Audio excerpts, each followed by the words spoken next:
Dopo 6 mesi di stop ripartono i lavori per il completamento della superstrada pedemontana veneta nel territorio comunale di Altivole, interrotti in corrispondenza del Bosco della Speranza in seguito al ricorso presentato dall'imprenditore agricolo Giuseppe Piccolotto. È stato infatti revocato dal Tribunale di Treviso in sede di sentenza definitiva il decreto emesso dal medesimo tribunale il 6 dicembre 2018 di accoglimento dell'istanza di sospensiva avanzata dal coltivatore.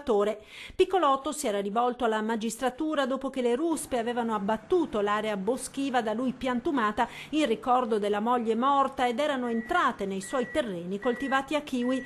Ora il tribunale ha respinto il ricorso, autorizzando quindi la ripresa dei lavori per la costruzione della pedemontana. Pizzolotto è stato anche condannato alla rifusione delle spese del procedimento a favore della società.